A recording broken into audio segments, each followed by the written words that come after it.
17টি বছর পার করেছি, একটু নিঃশ্বাস ফেলতে পারছি। এমন কোনো রাত নেই যে রাতে পরিবার থেকে বিদায় নেওয়া লাগতো না। বলতাম যাচ্ছি, ফেরত আসে কিনা আল্লাহ জানে। অনেক অস্ত্রের মুখোমুখি হয়েছি। মাহফিল শেষে আমাকে ডিবি টোটাল ঘেরাও করে ধরে নিয়ে চলে গেছে। এরকম বহু ঘটনা জীবনে ঘটেছে, যা মঞ্চে কখনো উপস্থাপন করার সুযোগ পাইনি। আজকে হালকা একটু বলতে চাচ্ছি। কারো কোনো সমস্যা নাই তো? আসার সুযোগ দিয়েছেন কে? সে আল্লাহর শানে বলছি আলহামদুলিল্লাহ। আয়না ঘর চেনেন তো সবাই? কি চিনছেন? কখন? 5 আগস্টের আগে না পরে? আমি নিজে গিয়েছিলাম, দেখেছি। এবং দুজন ব্যারিস্টার আরমান এবং ব্রিগেডিয়ার জেনারেল আব্দুল্লাহিল আমান আজমি, দুজনের সঙ্গে লম্বা সময় কথা বলে অনেক তথ্য নিয়েছি। কথাগুলো শোনাবো। রাজি আছেন তো ইনশাআল্লাহ? সম্মানিত ভাইরা, সকল স্বাধীনতা নিশ্চিত করার আগে জাতিকে দিতে হবে কথা বলার স্বাধীনতা।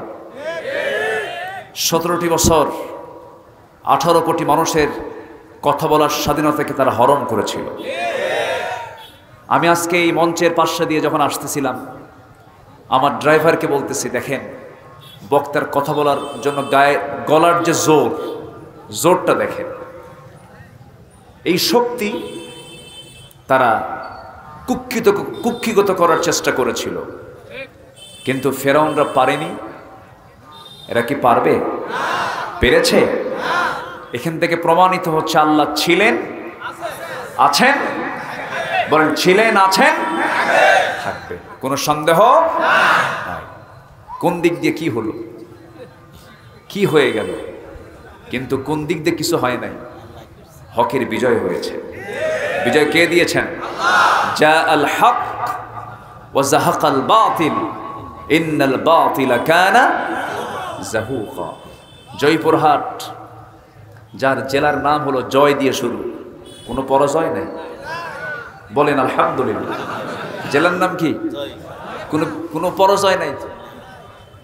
জয় নামে একটা সূরা আছে, সেই সূরার নাম হলো সূরাতুল ফাতাহ।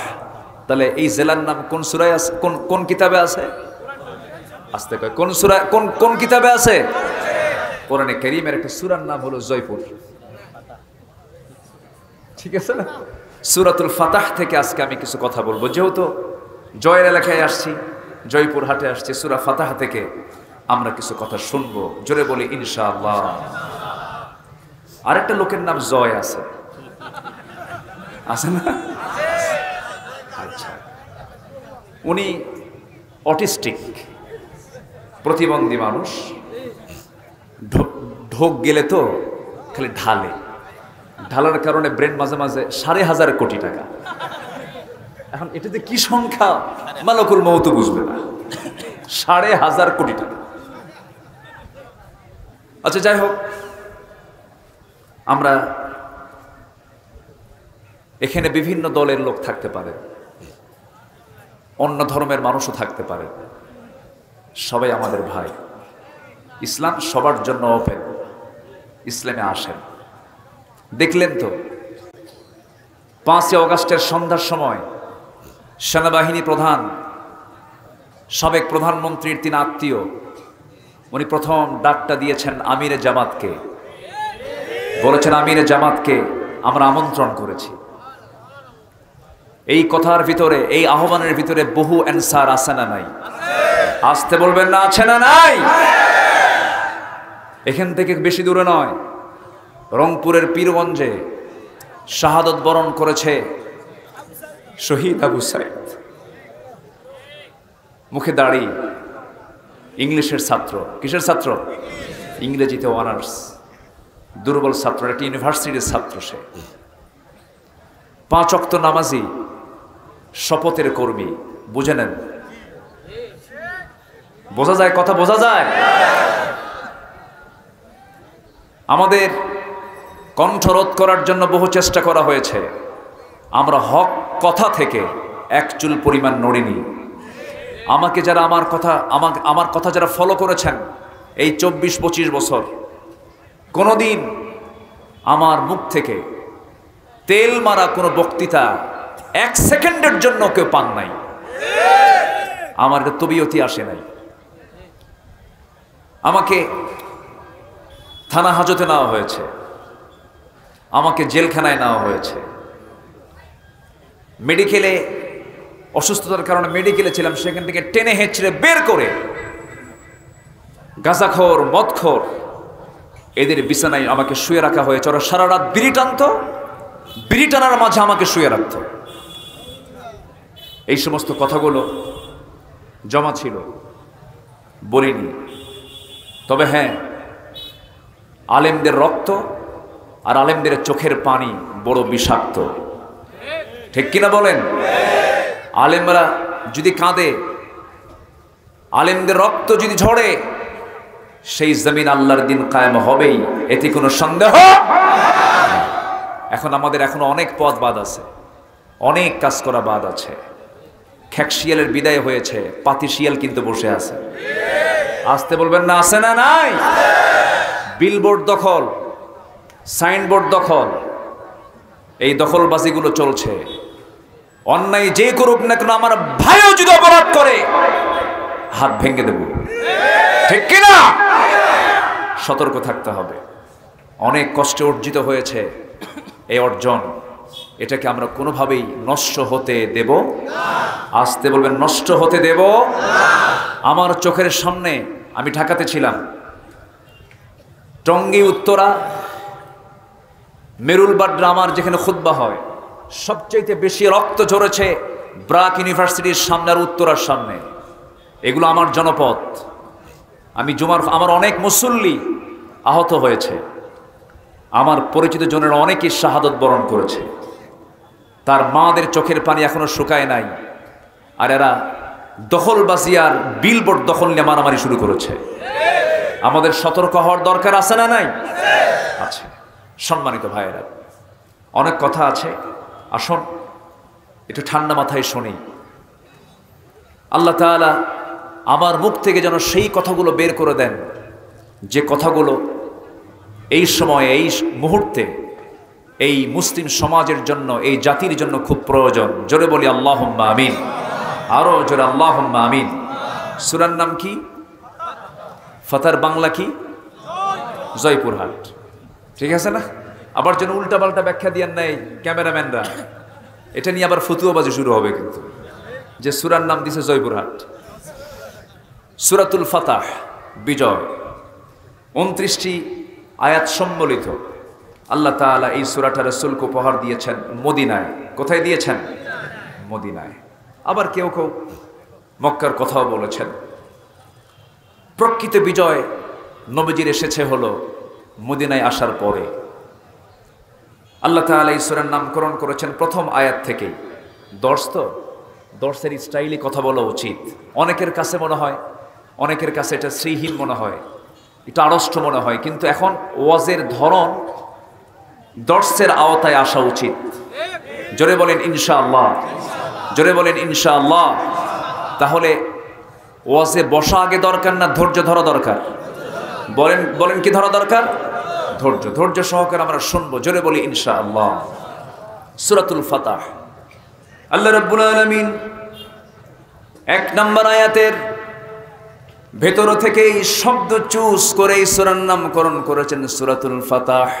আল্লাহ রাব্বুল আলামিন বলেন, ইন্না ফাতাহনা লাকা ফাতহাম মুবিনা লিয়াগফিরা লাকা আল্লাহু মা তাকদ্দামা মিন যামবিকা ওয়া মা তাআখার ويتم نعمته عليك ويهديك صراطا মুস্তাকিমা। জোরে বলুন আল্লাহু আকবার। হে রাসূল, আপনি চিন্তান্বিত কেন আপনি চিন্তা করেন? হুদাইবিয়ার সন্ধি চুক্তি হয়েছে, আপনি সাহাবীদেরকে জানায় দেন এই চুক্তি যদিও কুরাইশদের কিছু কিছু পক্ষে চলে গেলেও, পরোক্ষভাবে এটা মনে হলেও, কিন্তু আল্লাহ তাআলা আপনাকে প্রত্যক্ষভাবে এর মধ্য দিয়ে বিজয় দিয়েছেন। জোরে বলি সুবহানাল্লাহ। মক্কার কুরাইশরা মদিনায় গেলে পরে মদিনার মুসলমান কুরাইশদেরকে মক্কায় ফেরত পাঠাতে বাধ্য হবে। আবার মদিনার কোনো মুসলমান মক্কায় গেলে পরে কুরাইশরা তাদেরকে ফেরত পাঠাতে বাধ্য হবে না। এবং সেই চুক্তির মধ্যে মুহাম্মদুর রাসূলুল্লাহ সাল্লাল্লাহু আলাইহি ওয়াসাল্লাম, রাসূলুল্লাহ শব্দটা কেটে ফেলে দেওয়া হলো। সাইয়েদনা আলী ওই সময় ছিলেন, বললেন না আমার দ্বারা রাসূলুল্লাহ শব্দ কাটা সম্ভব হবে না। রাসূল সেই সময়ে বলে দিলেন, আলী কোন জায়গায় শব্দটা আছে আমাকে দেখায়া দাও।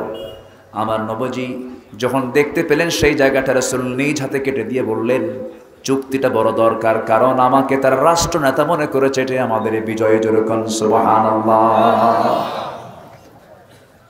আমাকে তারা রাষ্ট্রনেতা মনে করেছে, আমি রাষ্ট্র গঠন করেছি, ক্ষুদ্র রাষ্ট্র গঠন হয়ে গেছে মদিনায়, এটা যে মেনে নিয়েছে এটাই আমাদের বিজয়। আল্লাহু আকবার বলেন। আমার নবীজি দোয়া করেছেন কি? আমার নবীজি দোয়া করেছেন, আল্লাহ তাআলা রব্বি আদখিলনি মুদখালা সিদকিন ওয়া আখরিজনি মুখরাজা সিদকিন ওয়াজআল লি মিন লাদুনকা সুলতানান নাসীরা। জোরে বলুন আল্লাহু আকবার। আমার নবীজি রাষ্ট্র ক্ষমতার জন্য দোয়া চেয়েছেন। নবীজি রাষ্ট্রনেতা ছিলেন, নবীজি দেশ নায়ক ছিলেন, নবীজি দেশ পরিচালনা করেছেন, বিচারপতির ভূমিকা পালন করেছেন, আবার মসজিদে নববীর ইমামতির দায়িত্ব পালন করেছেন। আমরা এমন শাসক দেখতে চাই বাংলার জমিনে যে বাইতুল মুকাররমের খতিব হবে, আবার বঙ্গভবনের সে একজন বাসিন্দা হবে। আসতে কোন কেন, জোরে কোন, ঠিক কিনা? বঙ্গভবন থেকে বের হবেন, বাইতুল মুকাররমের খুতবা দিবেন, আবার ওই ব্যক্তিটাই আবার দেশ পরিচালনা করবেন। এমন দৃশ্য যতদিন পর্যন্ত বাংলাদেশে না দেখা হবে ততদিন পর্যন্ত বাংলাদেশে কোনোদিন শান্তি আসতে পারে না। গত পরশুদিন ধর্ম মন্ত্রণালয় থেকে আমাকে ফোন দিয়েছে। ফোন দিয়ে বলা হলো, আপনাকে ইসলামিক ফাউন্ডেশনের পক্ষ থেকে রবিউল আউয়াল মাসে বাইতুল মুকাররমে 15 দিন 20 দিন ব্যাপী তাফসীর সিরাতুন নবীর মাহফিল হয়। তো বলা হচ্ছে, হুজুর আপনাকে আমন্ত্রণ জানানো হয়েছে, আপনি যে কোনো দিন একটা দিন আপনি বাইতুল মুকাররম মসজিদে সিরাত মাহফিলের প্রধান মেহমান। তো বাইতুল মুকাররমে আমি দাওয়াত পাবো, এটা তো কল্পনাতীত, কল্পনাই করা যায় না। বহু কামিল মাদ্রাসার প্রিন্সিপালরা মাহফিল করতে আমাদেরকে নেওয়ার সাহস পেত না। কামিল মাদ্রাসার প্রিন্সিপাল, ওরে বাপরে বাপ, আব্দুল আলামিনকে এই মাহফিল দাওয়াত দিলে আমার চাকরি শেষ। সেই জায়গায় বাইতুল মুকাররমের সিরাত মাহফিলে আমাদের মতো এই চেতনার যারা আছেন, ডক্টর আফম খালিদ হোসেন হাফিজাহুল্লাহ, বহু আগের থেকে তার পরিচয়। আমার একটা প্রতিষ্ঠিত মাহফিল নোয়াখালীর মুসাফুরের মাহফিল, সেই মুসাফুরের মাহফিলে উনিও গেস্ট ছিলেন, একই দিনে আমিও ছিলাম। উনি বাদে মাগরিব কথা বললেন, খুব দক্ষ আলোচক, তো ওনার আলোচনা 10টার পরে বোঝা কঠিন, অনেক গভীর পাণ্ডিত্য আল্লাহ তাআলা তাকে দান করেছেন। তো মাগরিব পর থেকে নিয়ে এশা পর্যন্ত আলোচনা করলেন। রাস্তার মাঝেই তার সঙ্গে আমার দেখা হলো, জাস্ট ক্রসিং হলো, এর মাঝেই কিছুক্ষণ কথা বলে নিলাম। খুব বিনয়ী মানুষ, ওনার নেতৃত্বেই এই মন্ত্রণালয়টা চলছে, একটা সংস্কার হচ্ছে মনে হয়। জোরে বলি ইনশাআল্লাহ, জোরে বলি ইনশাআল্লাহ। তার একটা সিমটম পেলাম, ওই দালাল দালাল আলেম যা, তেলবাজ যারা, তারা সব লেজ গুটে বিদায় নিয়েছে। বাইতুল মুকাররমের সেই ইমাম যে ওই ব্যর্থ প্রধানমন্ত্রীকে লকব দিয়েছিল কওমি জননী, সে লেজ গুটে মসজিদ থেকে বিদায় নেয় নাই, পালাতে বাধ্য হয়েছে। সম্মানিত ভাইয়েরা, সম্মানিত বন্ধুগণ, রাষ্ট্র ক্ষমতার প্রয়োজন আছে না নাই? আসতে বলবেন না, আছে না নাই? অনেক কার্ড খেলেছে, আনসাররে লেলিয়ে দিয়েছিল, রিক্সা বাহিনীকে লেলিয়ে দিয়েছিল, শ্রমিকদেরকে লেলিয়ে দিয়েছিল, নিজেরা মন্দিরে হামলা করে সংখ্যালঘুর কার্ড খেলতে চেয়েছিল। কোন কার্ড কাজে লাগে নাই, লাগবে না, কারণ জনগণ ওদের সব ষড়যন্ত্র বুঝতে পেরেছে। জনগণ হয়ে গেছে এক একজন প্রশাসক। জেনে বলি আলহামদুলিল্লাহ। যে জাতি 10 দিনের মতো, প্রায় 10 দিন 2 সপ্তাহের মতো থানায় কোনো প্রশাসন নাই, থানায় কোনো প্রশাসন নাই, 14 দিন প্রায় প্রশাসন ছাড়া একটা দেশ চলতে পারে, এক বিরল দৃষ্টান্ত হলো বাংলাদেশের মানুষরা। কে বলেছে আমার দেশের মানুষ খারাপ? কে বলেছে? আপনি ইন্ডিয়ার দিকে তাকান, অসম্ভব চোর। ইন্ডিয়া কি? বলেন বলেন বলেন, চোর। আমাদের সব জিনিসগুলো ওরা চুরি করতে চায়। আপনি পাকিস্তানের দিকে তাকান, প্রশাসন ছাড়া 14 দিন, খোদ মানবতার ফেরিওয়ালা বলে, গণতন্ত্রের ঠিকাদার বলে আমেরিকার দিকে তাকান, 14 দিন প্রশাসন ছাড়া কোন দেশ, কোন রাষ্ট্র চলতে পারে না। আমার দেশের মানুষ, প্রত্যেকটা মানুষ হয়েছিল এক একটা প্রশাসক, সব পাহারা দিয়ে। তারা প্রমাণ করেছে আমরা দেশকে জীবন দিয়ে ভালোবাসি। মুগ্ধ, পানি লাগবে, পানি লাগবে। মুগ্ধতা ছড়িয়ে এসে দুনিয়া থেকে বিদায় নিয়েছে। তার মার চোখের পানি এখনো শুকায় নাই। সম্মানিত ভাইয়েরা, মেডিকেল কলেজে গিয়েছিলাম, হসপিটালে গিয়েছিলাম, চোখ নাই, কান নাই, পা নাই, 2টা পা চলে গেছে। লাশ গাড়ির মধ্যে তুলে গাড়িতে আগুন ধরিয়ে দিয়েছে। যা করেছেন আপনারা, ইতিহাস আপনাদেরকে ক্ষমা করবে না, ঠিক কি না? ব্যক্তি যে অপরাধ করেছে, ব্যক্তির শাস্তি কি হবে ইসলামে আছে না নাই? আসতে বলবেন না, আছে না নাই? ডাকাতের শাস্তি কি রাসূল শিথিল করেছেন? চোরের শাস্তি কি রাসূল শিথিল করেছেন? না। আশিদ্দাউ আলাল কুফার, আসতেছি আমি, রুহামাউ বাইনাহুম।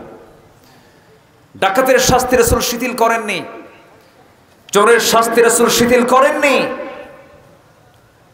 আমার নবীজির রাষ্ট্রপতি থাকাকালীন উচ্চ বংশীয়া সম্ভ্রান্ত বংশের এক নারী, তার নামও ফাতিমা, আমার নবীর মেয়ের নাম কি? ফাতিমা, চুরি করে ধরা পড়েছে।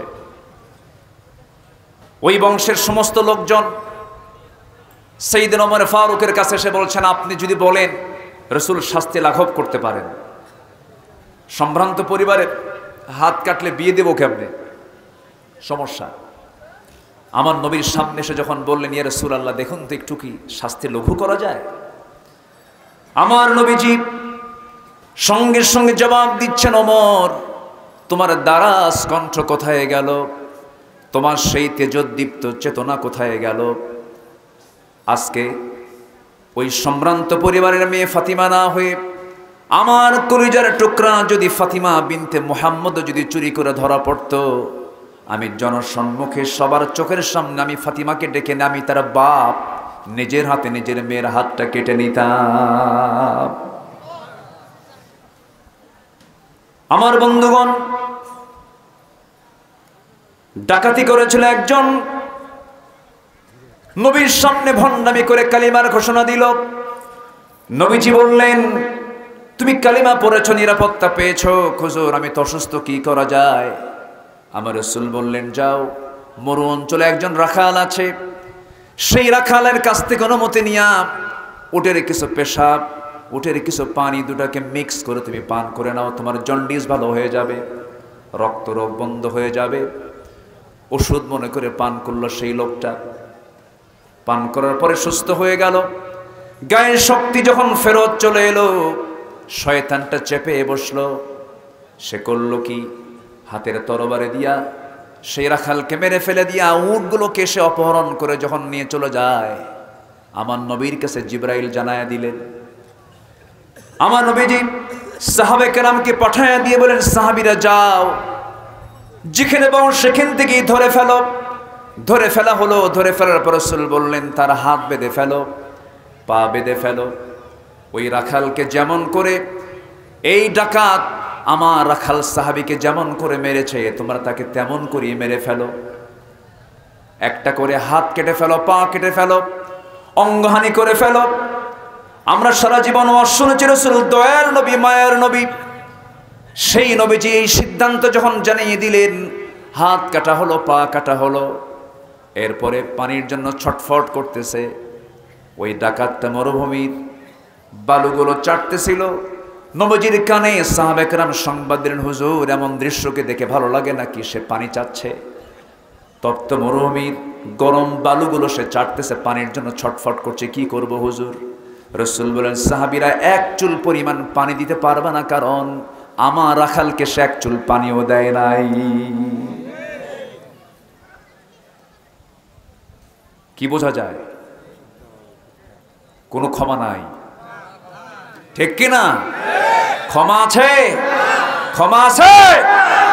যদি ক্ষমা করতে চান, কুতিবা আলাইকুমুল কিসাসের এই আয়াতের খেলাফ হয়ে যাবে। কুতিবা আলাইকুমুল কিসাস এই আয়াত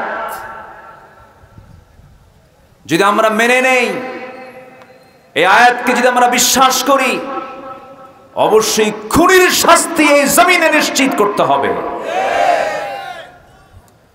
41 বছরের খুনের রায় যদি 41 বছরের আগের খুনের রায় যদি 41 বছর পরে আদায় হয়, বাবার শাস্তি। 71 সালের যে সমস্ত বিষয়গুলোর সামনে এনে কল্পিত নাটক সাজিয়ে যদি একটা রায় দেওয়া হয়, 5ই আগস্টে যে তাজা খুন করা হলো, এটারও শাস্তি নিশ্চিত করা হলো সময়ের দাবি।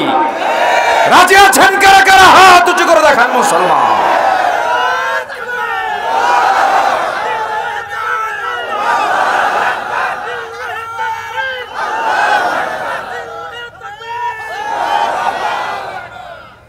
আল্লাহ কবুল করুন। জোরে বলি আল্লাহুম্মা আমিন। আরো জোরে আল্লাহুম্মা আমিন। সম্মানিত ভাইরা, সূরার নাম কি? আবার বলেন। সূরাতুল ফাতাহ। মাহফিল 5 দিন হলে ভালো হয়। এক রাতে ওয়াজ করে শুধু চুলকানি বাড়ে। 5 দিন হলে পরে ভালো হয়। একটু প্রাণ খুলে ব্যাখ্যামূলক শব্দের ব্যাখ্যা, আয়াতের ব্যাখ্যা সুন্দর করে বলা যায়, যেটা শুরু করেছিলেন আল্লামা সাইদ রাহিমাহুল্লাহ। গত 17 আগস্ট পিরোজপুর আল্লামা সাইদি ফাউন্ডেশনে গিয়েছিলাম, কথা বলেছি সেখানে। এই 17 আগস্ট এই ডেট করা হয়েছিল, 5 আগস্ট হবে এমন চিন্তা আমাদের মাথায় ছিল না। 13ই জুন আমরা ঢাকার একটা বৈঠকে বসে এই সিদ্ধান্ত নিয়েছিলাম। জি, কথা বলেছিলাম 17 আগস্ট কেন, 15ই আগস্ট কার শোক দিবস? কি কথা কি বুঝতেছেন আপনারা? 15ই আগস্ট। এখন 15ই আগস্টে এর আগে যদি 14 আগস্ট শাহাদত বরণ করেছেন আমাদের আল্লামা সাইদ রাহিমাহুল্লাহ, তারা প্রোগ্রাম হয়তো করতে দেবে না। এই জন্য আমরা ভাবলাম এনএসআই, ডিজিএফআই, ডিবি, এসবি এদের বদনজর। কি নজর? পেট যদি হজম না হয় তখন কি কি কি কয়? বদহজম। তো ওদের বদনজর থেকে বাঁচার জন্য আমরা 14 তারিখের পরিবর্তে 17 তারিখে নিয়ে গেলাম। সেই 17 আগস্টে সেখানে গিয়েছিলাম, কথা বললাম। কই সেই পারের হাটের সেই সাক্ষীগুলো, বরঞ্চ সেখানে একজন এসেছিল, কি নাম, সুখরঞ্জন বাড়ি। একসঙ্গে বসে প্রায় 2 ঘন্টা কথা বললাম। এই সুখরঞ্জন বাড়ির ঈমান না থাকতে পারে, সুখরঞ্জন বাড়ির ঈমান হয়তো কালেমাটা পড়ে নাই, কিন্তু বহু আলেম ওলামার চাইতে তার চরিত্র ভালো। সে বলেছে আমি জীবন দেব কিন্তু মিথ্যা সাক্ষী দিতে পারবো না। কলকাতার দমদম কারাগারে তাকে পিঠ মোড়া দিয়ে পিছনে 2 হাত বেঁধে রেখে দিয়ে দিনে রাতে শাস্তি দেওয়া হতো।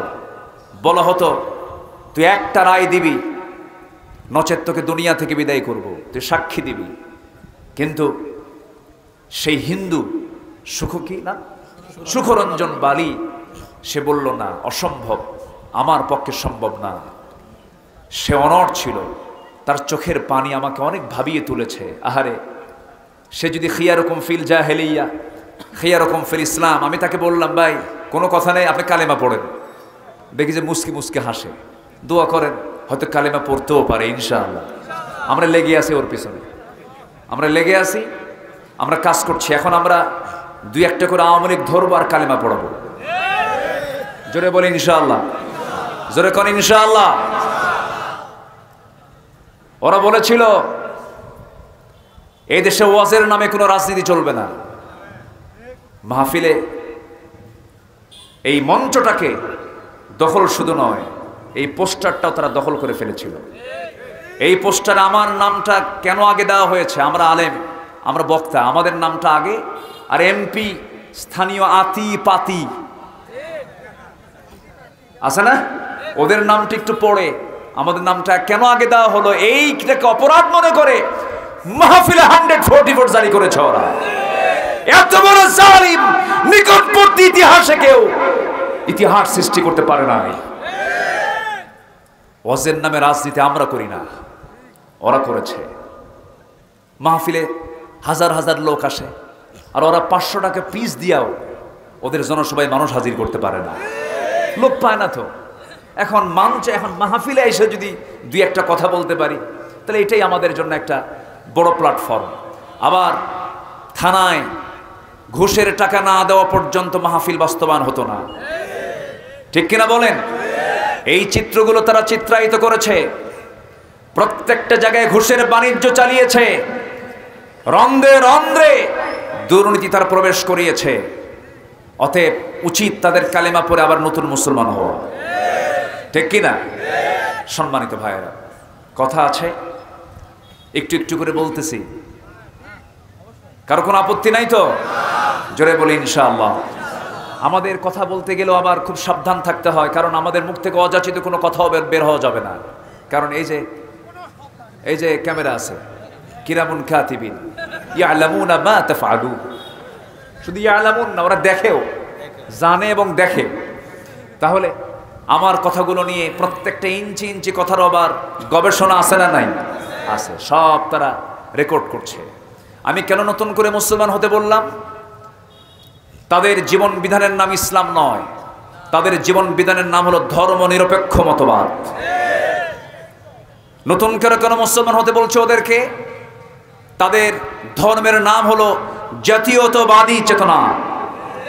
জাতীয়তাবাদী চেতনায় যারা বিশ্বাস করবে তাদের ঈমান নাই। ধর্ম নিরপেক্ষ মতবাদকে যারা বিশ্বাস করবে তাদের ঈমান নাই। কার কথা? আসতে বলবেন না, কার কথা? কোরআন কোথায় বলছে? কোরআনের কোথায় আছে? শোনাই শোনাই। সব ওই সমস্ত দলীয় নেতা কর্মীদের জানায় দিবেন, হুজুরের এই বক্তব্য শোনো, ওই আয়াতটা তালাশ করবেন। আল্লাহ রাব্বুল আলামিন বলেন, وَمَن يَبْتَغِ غَيْرَ الْإِسْلَامِ دِينًا فَلَن يُقْبَلَ مِنْهُ وَهُوَ فِي الْآخِرَةِ مِنَ الْخَاسِرِينَ। জীবন বিধান হিসাবে যারা ইসলামটাকে বাদ দিয়া, দিন হিসেবে যারা ইসলামকে বাদ দিয়া রাষ্ট্র পরিচালনায়, সমাজ পরিচালনায়, দেশ পরিচালনায় যারা ইসলামকে বাদ দিয়া দুনিয়ার কোনো তন্ত্রমন্ত্র গ্রহণ করবে, পুঁজিবাদ, জাতীয়তাবাদ, ধর্মনিরপেক্ষ মতবাদ, ক্যাপিটালিজম, সোশিয়ালিজম, ন্যাশনালিজমকে যারা গ্রহণ করবে, আল্লাহ রাব্বুল আলামিন বলছেন আমি তার পক্ষ থেকে কোনো কিছুই কবুল করব না। নামাজ পড়বে, কাজ হবে না। হজ করবে, কাজ হবে না। যাকাত দেবে, কাজ হবে না। কারণ সে দল হিসেবে সে ইসলামকে না গ্রহণ করে দুনিয়ার আইনকে গ্রহণ করেছে। আমার দেশে এখন কার আইন চলে? আল্লাহ। তাহলে কাজ কি এখনো বাদ আছে? কি আংশিক না পুরোটাই? আজ থেকে আংশিক না পুরোটাই? এখন কি পুরোপুরি জয়পুর বলা যায়? এখন কোন পুরোটিকে জয়পুর বলা যায়? আমরা গোটা দেশকে জয় করব ইসলাম দিয়ে। জোরে বলি ইনশাআল্লাহ। আমাদের সবচেয়ে বড় সাহায্যকারী কে? আর ওদের সাহায্যকারী কারা? Russia, India, America. ওদের শক্তি হলো পুঁজিবাদী, সেকুলার, ন্যাশনালিজম। ওদের ধ্বজাদের হচ্ছে ওদের পাওয়ার। আর আমাদের মূল পাওয়ার কে? আসতে বলবেন না কে? সেই পাওয়ার সে আল্লাহ তাআলা ফেরাউনকে পানিতে চুবায় মেরেছেন। ফেরাউনকে সকালবেলা তা জানতো? যেদিন ফেরাউনকে পানিতে চুবায় মারছে তার আধা ঘন্টা আগেও কি ফেরাউন জানতো? মাত্র আমার দেশের প্রধানমন্ত্রী, প্রাক্তন প্রধানমন্ত্রীকে টাইম দেওয়া হয়েছিল মাত্র কত মিনিট? সেম ফেরাউনের সঙ্গে মিলে গেছে, বুঝলেন? ফেরাউনও মরার আগ দিয়ে এরকম একটা টাইম পাইছিল। কেমন করে বললাম আমি? ফেরাউন বলল হামান শত্রু তো পালালো, সে তো দরিয়া পারই হয়ে গেল। পার হয়ে যাওয়া মানে বিপদ আরো বেশি। ঘুম হবে না, টেনশন হবে, কোন দিক দিয়ে কোন হামলা হয়, ওকে ধরো। হামান বলল আপনি চিন্তা করবেন না, একটু দেখে আসি। ঘোড়ায় চড়ে দাবড়ায় দিল। যে রাস্তায় মুসা আলাইহিস সালাম তার 12টা গোত্র নিয়ে বাইপাস, আরো 11টা রাস্তা, মোট কয়টা রাস্তা? 12টা। মোট কয়টা রাস্তা? 12 গোত্র, কয়টা রাস্তা? 12টা রাস্তা। একদম শীতাতপ নিয়ন্ত্রিত, পর্যাপ্ত আলো। কারণ সমুদ্রের নিচে কি আলো থাকে না অন্ধকার থাকে? অন্ধকার, আলো ছাড়া তো যেতে পারবে না। তাহলে আলো প্লাস শীতাতপ নিয়ন্ত্রিত এবং টানেল, তো একটা টানেল, একটা গুহার মতো টানেল। সেখানে অক্সিজেনের দরকার আছে না নাই? আছে। যারা সৌদি আরবে গেছেন, মক্কা হজ করতে গেছেন, বিভিন্ন পাহাড় যখন অতিক্রম করতে হয় টানেল দিয়ে যেতে হয়, সেখানে কৃত্রিম অক্সিজেন থাকে। তো আল্লাহ তাআলা কৃত্রিম অক্সিজেন, পর্যাপ্ত আলো, শীতাতপ নিয়ন্ত্রিত অবস্থা তৈরি করে 12টা রাস্তা আজ থেকে 4000 বছর আগে বানিয়েছেন ইমানদারদের জন্য। কয়টা রাস্তা? 12টা। ইমানদাররা পার হয়ে গেছে। এখন ফিরআউন ওয়া হামান, হামান কয় ফেরাউন ওরা যেহেতু পার হলো, দেখি আমরা পার হতে পারি নাকি, ওর বাপের রাস্তা নাকি। পার হতে নিল। ফেরাউনের পার হতে কোনো সমস্যা হলো না। ফেরাউন চেক করার জন্য গেছে, এপার থেকে ওপারে চলে গেছে, আবার ওপার থেকে এপারে চলে আসছে। হামান বলতেছে ফেরাউন কোনো অসুবিধাই নাই, আমি সব চেক আপ করে আসছি, ক্লিয়ার রাস্তা, কোনো সমস্যা নাই। আল্লাহ কয় ঠিক আছে ক্লিয়ার, তোরে ধরবো একটু পরে, তোর মুরব্বীর আগে ধরবো। কার আগে ধরবে? মুরব্বীকে আগে ধরবে। মুরব্বী, ঠিক আছে না? এখন তো কত যে কোন জায়গায় কোন কথা মানে ভাইরাল হয়ে যায়। আচ্ছা, শেষ পর্যন্ত আগে মুরব্বীকে চালায় দিল। ফেরাউন খুব ভীত ছিল। ভীত সন্ত্রস্ত হয়ে ফেরাউন করলো কি, 1 পা আগায় 2 পা পিছায়। এমন রব ভয় করে। তাহলে আমার রব কি ভয় করেন? আমার রব কি ঘুমান? আমার রব কি টেনশন করেন? আমার রবের কি কোনো ক্লান্তি আছে? ওয়ালা ইয়াউদুহু হিফযুহুমা, তার কোনো ক্লান্তি নেই। আল্লাহু আকবার বলেন। আর এমন রব 1 পা আগায় 2 পা পিছায়। ফেরাউনকে কোনো টেনশন না, আপনি দৌড়ান। ঘোড়া ডাবড়ায় দিল, ঠিক পয়েন্ট। আল্লাহ তাআলা পাহাড়ের সমুদ্রের পানিকে আল্লাহ রাব্বুল আলামিন অর্ডার দিয়ে দিলেন সমান হয়ে যাও। সঙ্গে সঙ্গে 2 পাশের দরিয়া পাহাড়ের মতো ভেঙ্গে যখন তার মাথার উপরে পড়তে লাগলো, ফেরাউন এখনো মারা যায় না, কিছু টাইম আল্লাহ তাআলা তাকে দিলেন। ফেরাউন বলছে মুসা বুঝতে পেরেছি তুমি সত্য, মুসা তুমি আমারে বাঁচাও, মুসা তুমি আমারে বাঁচাও। কিন্তু মুসা বাঁচাবেন না, আল্লাহ বাঁচাবেন। এই ডাকিও যখন কোনো কাজ হলো না, এবার ফেরাউন বলতেছে মুসার আল্লাহ আমারে বাঁচাও। দেখছেন কার আল্লাহ বলেন তো, কি সোজা না বাঁকা? মুসার আল্লাহ আমাকে বাঁচাও, তাও কোনো কাজ হলো না। শেষ পর্যন্ত বলে ফেললো, ও আল্লাহ আমাকে বাঁচাও, ওয়ানা মিনাল মুসলিমিন, আমি তো মুসলমানদের অন্তর্ভুক্ত। কত বড় জাহা মিথ্যা কথা বলে ফেললো। কি মিল আছে না নাই বলে? আসতে বলবেন না, আছে না নাই? ওয়ানা মিনাল মুসলিমিন, আমি তো মুসলমান। আল্লাহ তৎক্ষণাৎ জবাব দিয়ে দিন, অকুনতা মিনাল মুফসিদিন, তুই হলো সন্ত্রাসীদের গডফাদার। 40,000 শিশু হত্যা করেছিল ফেরাউন। এই পৃথিবীতে হত্যার রাজনীতি চালু করেছে প্রথম হলো এই পৃথিবীর বুকে ফেরাউন। আমার দেশে ওই ফেরাউন একটা আসছিল, কিন্তু পুরুষ না, মহিলা ফেরাউন। ঠিক কিনা? মানুষকে মেরে গণভবনের পেছনে গণকবর দিয়েছে, কোনো ক্ষমা নেই। খুনের বিচার অবশ্যই কোরআনের ভিত্তিতে হওয়া উচিত। ঠিক কিনা?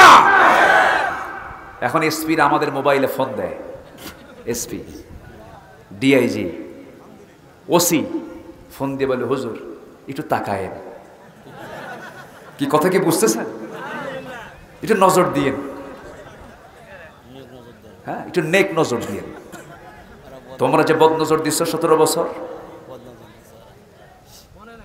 আমরা প্রতিশোধ পরায়ণ না, আমরা এতটুকু অনিয়ন্ত্রিত নয়, আমরা হিংস্র নই। কালেমা পড়ো, ভালো করে মুসলমান হও। ঠিক কিনা? আয়না ঘরে ব্যারিস্টার আরমান, আমি চোখের পানি আটকাতে পারিনি। একটা ইয়াং ছেলে, ইয়াং, নতুন বিয়ে করেছে, দুটো বাচ্চা, 2 বছর কোলে আর 4 কি 5 বছর বড় মেয়েটা। এই ছোট্ট বাচ্চা, বাবার ফাঁসির রায় হয়ে গেছে।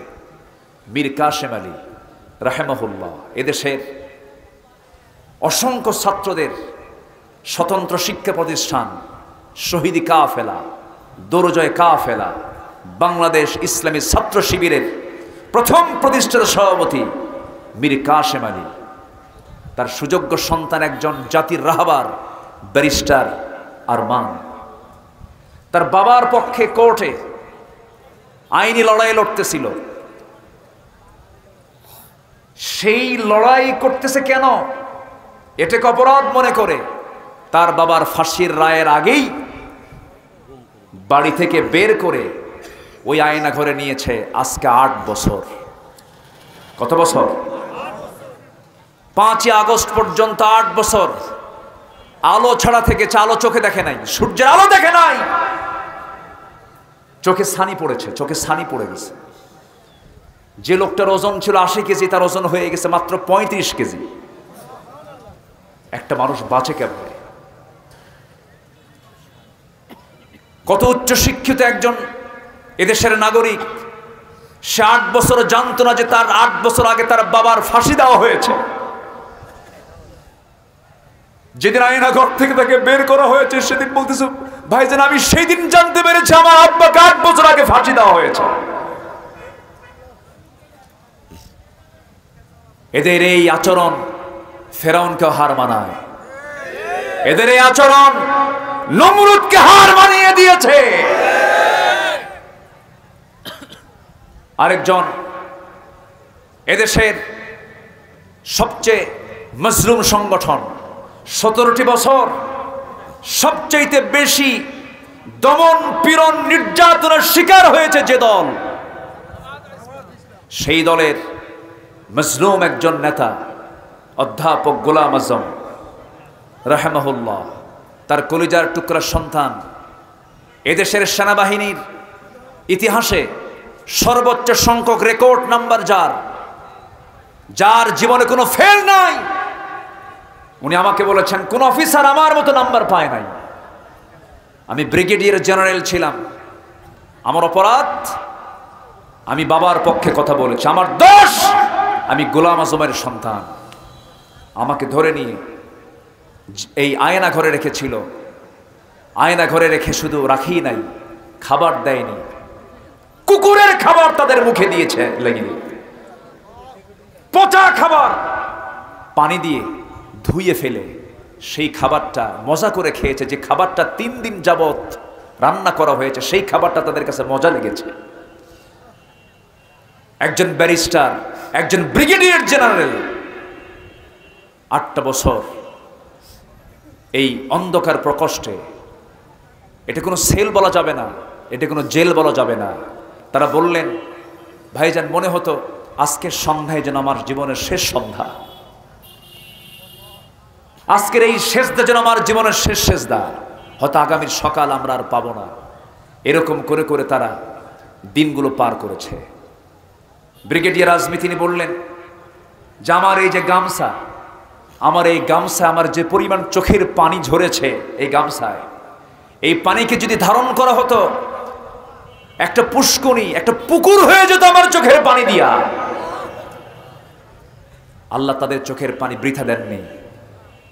আমরা কিছু স্বস্তির নিঃশ্বাস ফেলতে পারছি, আলহামদুলিল্লাহ বলেন। জোরে বলি আলহামদুলিল্লাহ, জোরে বলি আলহামদুলিল্লাহ। সম্পদ কাজে আসে না, ক্ষমতা কাজে আসে না, ঈমান কাজে আসে। আসতে বলবেন না, জোরে বলেন ঠিক কিনা? সম্পদ যদি কাজে আসতো, আজকে সালমান এফ রহমান দরবেশ কই, ওরফে দরবেশ নাকি, সে কি দাড়ি রাখছে না কাটছে? সে দরবেশের ভান ধরেছে, আসল দরবেশের সেনা শয়তান ওর কাছে ফেল, ঠিক কিনা? চিন্তা করা যায়, মাথার চুল কালো বানায়া, মানে সাদা চুল কি বানাইছে কালো, আর দাড়িটা কেটে ফেলে দিয়া সে হইছে হলো মুড়িওয়ালা। কি হইছে?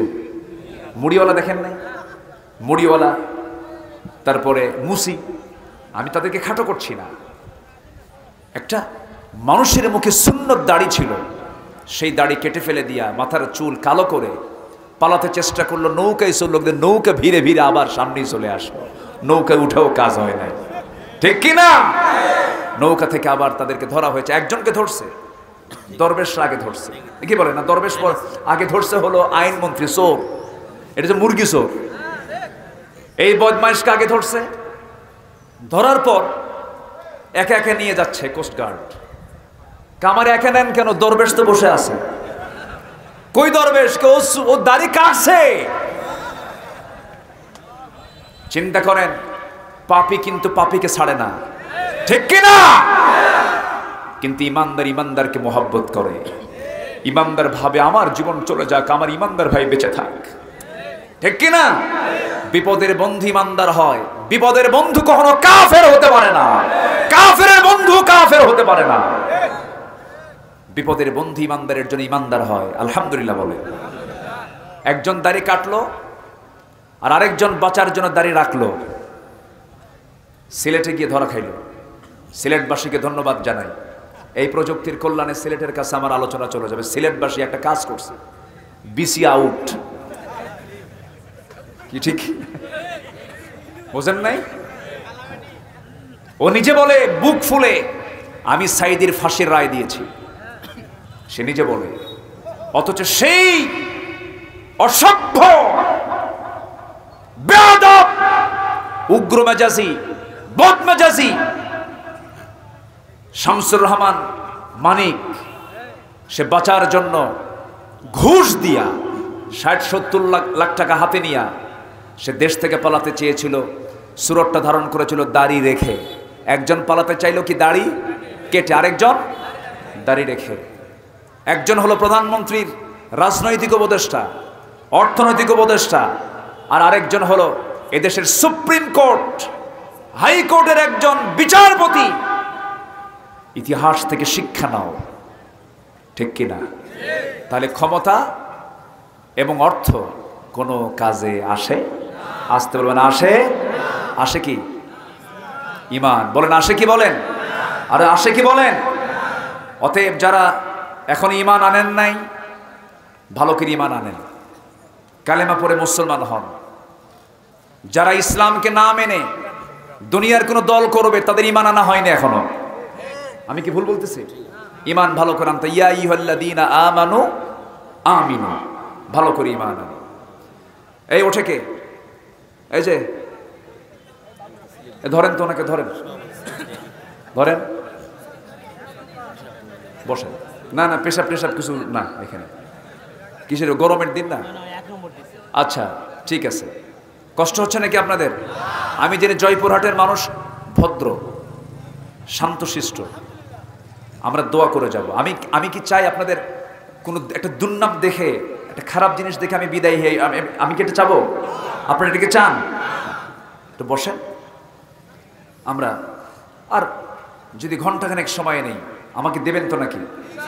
জোরে বলি ইনশাআল্লাহ, আর জোরে বলি ইনশাআল্লাহ। সম্মানিত ভাইরা, সূরার নাম কি বলেন তো? সূরাতুল ফাতাহ, বিজয়, জয়। ইসলামের জয় হয়েছে কিনা বলেন? এই দেশেও জয় আনতে হবে ইসলামের। জোরে বলি ইনশাআল্লাহ। এই জন্য দরকার নেতা। কি দরকার? মোসওয়ালা না দাড়িওয়ালা? আর ওই মোসওয়ালা না দাড়িওয়ালা? মোসওয়ালা বিড়ি খাওয়া, গাঁজা খাওয়া, নেশাখোর, মদখোর, জিনাতাই পাবেন, চুল কেটে নেড়ে করে দিবেন সেখানে, ঠিক কিনা? আমরা সব সংস্কার করব, কোন নেশাখোর নেতা আমরা দেখতে চাই না। জোরে বলি ইনশাআল্লাহ, জোরে বলি ইনশাআল্লাহ। তাহলে একটা দেশকে পরিবর্তন করার জন্য একটা আদর্শ নেতার দরকার। আমাদের মূল নেতা হচ্ছেন মুহাম্মদুর রাসূলুল্লাহ। মুহাম্মদুর রাসূলুল্লাহ আমাদের মূল নেতা। এই নেতার সাথে যে নেতার চেহারার মিল পড়বে, দাড়ির মিল পড়বে, দলের মিল পড়বে, পোশাকের মিল পড়বে, আখলাকের মিল পড়বে, আদর্শের মিল হয়ে যাবে, তিনি হবেন আমাদের লিডার। আমার সঙ্গে কি সবাই একমত? সবাইকে একমত আছেন? মসজিদের কোনো ইমাম যদি মহিলা হয় মানবেন? মানবেন? মসজিদের যদি কোনো ইমাম যদি দাড়ি ছাড়া হয় মানবেন? বিড়ি খাওয়া হয় মানবেন? গাঁজা খাওয়া হয় মানবেন? তাহলে মসজিদের ইমামকে যেমন আমরা নবীজির পা থেকে মাথা পর্যন্ত, মাথা থেকে পা পর্যন্ত সকল সুন্নাহ দেখতে চাই, আদর্শ দেখতে চাই, সমাজের নেতৃত্ব দেওয়ার জন্য এমন নেতৃত্ব আমরা দেখব, অন্য কোনো নেতা মানি না, মানি না, মানি না। আল্লাহ কবুল করুন। তাহলে আমাদের মূল নেতা হচ্ছেন একজন, তিনি হচ্ছেন মুহাম্মদুর রাসূলুল্লাহ সাল্লাল্লাহু আলাইহি ওয়াসাল্লাম। তার শানে আল্লাহ তাআলা সূরা ফাতহার শেষে বলা হচ্ছে, আমি রাসূলকে কেন পাঠালাম, রাসূল কেন আসছেন পৃথিবীতে, এটা আমাদের জানার দরকার আছে না নাই? আছে। আসুন কোরআন কি বলছে, আল্লাহ তাআলা তার রাসূলকে কেন পাঠিয়েছেন, কি জন্য পাঠিয়েছেন, উদ্দেশ্য কি? উদ্দেশ্য ছিল একটা, মূল একটা উদ্দেশ্য ছিল। আসুন সে উদ্দেশ্যটা কি, কেন পাঠানো হয়েছে? গোটা কোরআনের ভেতরে রাসূল সম্পর্কে, এই দুনিয়াতে তাকে কেন পাঠানো হয়েছে, মোটামুটি 9টা পয়েন্টে আমি পয়েন্ট আউট করতে চাচ্ছি। 1 নম্বর পয়েন্ট হচ্ছে সেই আয়াত, যে আয়াত থেকে আমি তেলাওয়াত শুরু করেছি। তাহলে এখন বলেন তো, আলোচনা কি শেষ হলো না শুরু হলো? বলেন, শেষ হলো না শুরু হলো? শুরু হলো। আবার ভাববেন না হুজুর তাহলে এতক্ষণ আপনি কি করলেন? না, আলোচনা হচ্ছে, একটু মিলাই দেবো এখন আমরা। আল্লাহ রাব্বুল আলামিন সূরাতুল ফাতহের বাড়িতে মিলাই নেবেন 28 নম্বর আয়াত। সূরাতুল ফাতহ কত নম্বর? 28 নম্বর আয়াত। আল্লাহ রাব্বুল আলামিন বলেন, এই সময় এই সময় এই সময়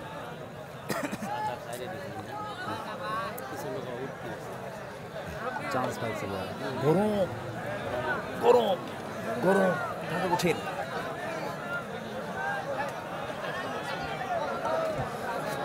একটু বসেন।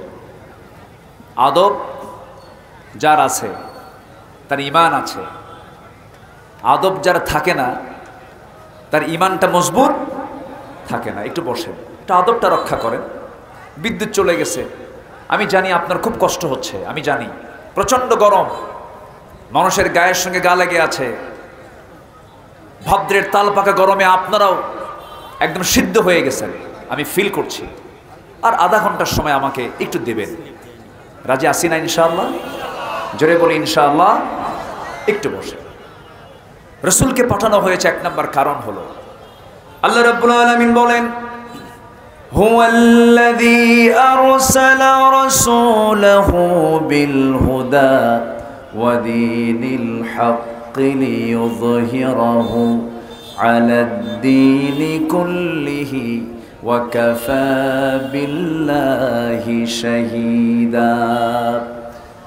এই আয়াত আল্লাহ রাব্বুল আলামিন অন্য জায়গায় বলছেন একই কথা, হুয়াল্লাযী আরসালা রাসূলাহু বিল হুদা ওয়া দীনিল হাক্কি লিইয়ুযহিরাহু আলাদ-দীনি কুল্লিহি ওয়ালাউ কারিহাল মুশরিকুন। আল্লাহ রাব্বুল আলামিন তিনি তার রাসূলকে সত্য দিন দিয়ে পাঠিয়েছেন যেন তিনি কি করতে পারেন, গোটা পৃথিবীতে যত দিন আছে গোটা দুনিয়ায় সকল দিনের উপরে যেন তিনি আল্লাহর দিন ইসলামকে যেন তিনি বিজয়ী করতে পারেন। এই জন্য আল্লাহ তাআলা তাকে পাঠিয়েছেন। এতে যদি কাফেরদের জ্বালা হয়, মুশরিকদের জ্বালা হয়, এতে কোনো যায় আসে না। সাক্ষ্য প্রদানের জন্য এটার চাইতে উত্তম সাক্ষ্য আর কি হতে পারে? ওয়া কাফা বিল্লাহি শাহীদা। আমার বন্ধুগণ, আমার এই সবুজ ভূখণ্ড, আমার 55,000 বর্গ মাইল এই সোনার বাংলাদেশ, আমি গোটা দুনিয়ার বহু দেশ সফর করেছি। যত দেশ আমি ঘুরেছি, এদেশের মাটি, এদেশের আবহাওয়া, এদেশের গাছগাছালি, এদেশের নদী নালা খাল বিল, এদেশের পাহাড় অঞ্চল, সমুদ্র অঞ্চল, এত সুন্দর করে সাজানো দেশের মতো একটা দ্বিতীয় দেশ এই গোটা দুনিয়াতে আমি আর পাই নাই। এত সুন্দর একটা দেশ, যে দেশের মানুষ সব দিক থেকে ভালো একটা পরিবেশ পেয়েছিল, সব পেয়েছিল, কিন্তু একটা বড় সংকট, একটা বড় ক্রাইসিস পড়ে আছে, সেটা হলো সুন্দর নেতৃত্ব আমরা এখনো পাই নাই। দেশ স্বাধীন হয়েছে 50 বছর, এই 50 বছর পার হওয়ার পরও আজ পর্যন্ত আমরা সুন্দর একটা পরিবেশ পেলাম না, কেবল নিঃশ্বাসটা ছাড়তে পেরেছি। এখন নবীজিকে আল্লাহ তাআলা যে উদ্দেশ্য নিয়ে এই দুনিয়াতে পাঠিয়েছিলেন, সেই দিন বিজয়ী করার দায়িত্ব কি আমাদেরও আছে না নাই? আসতে বলবেন না, আছে না নাই? এটা কি মনে করেন নাকি সবাই? আছে, আছে, আছে। এটা দোয়া করলে পাওয়া যাবে না। শুধু নবীজি শুধু যদি দোয়া করতেন তাও তো আল্লাহ তাআলা দিতে পারতেন, কিন্তু রাসূলকে দিয়ে শুধু দোয়া দিয়ে আল্লাহ তাআলা তাকে পুরস্কৃত করেন নাই। তিনি দোয়াও করেছেন, আবার বাড়ি ঘরও ছেড়েছেন, আবার উহুদে চলে গেছেন, বদরে চলে গেছেন, খন্দকের প্রান্তরে চলে গেছেন। শিব আবু তালেবের 3.5 বছর তিনি জেল কেটেছেন। এরপরে রাসূলকে গালিগালাজ দেওয়া হয়েছে, মাথা রক্তগুলো গড়ে গড়ে পা পর্যন্ত চলে গেছে। এত অত্যাচার নির্যাতন সহ্য করার মূল কারণ একটাই ছিল, কোনো আইন চলবে না, আইন চলতে হবে একমাত্র কার? আরো জোরে কার? আরো জোরে কার? আল্লাহ। এমনি এমনি আল্লাহর দিন বিজয়ী হবে না। বিজয়ী হওয়ার জন্য শহীদ আল্লামা সাঈদ রাহিমাহুল্লাহর জীবন চলে গেছে। তিনি কি সাধারণ মৃত্যুবরণ করেছেন না শহীদ হয়েছেন? বড় জোরে বলেন, কি হয়েছেন? তাকে ইনজেকশন পুশ করে হত্যা করা হয়েছে, তাকে ষড়যন্ত্র করে শহীদ করা হয়েছে। একজন হার্টের রোগী হাসতে পারে না, একজন হার্টের রোগী কথা বলতে পারে না, একজন হার্টের রোগী হাঁটতে পারে না। নিজের স্বচক্ষে দেখেছি, স্বচক্ষে অবলোকন করেছি। তাকে পরিকল্পিতভাবে হত্যা করা হয়েছে। সকল তথ্য বের হয়ে যাবে, ওই ডাক্তারকে গ্রেফতার করতে পারবে, ঠিক কিনা? সকল তথ্য বের হবে। জোরে বলি ইনশাআল্লাহ, আর জোরে বলি ইনশাআল্লাহ। তিনি জীবন দিয়েছেন। শহীদ মীর কাসেম আলী জীবন দিয়েছেন, কামরুজ্জামান জীবন দিয়েছেন।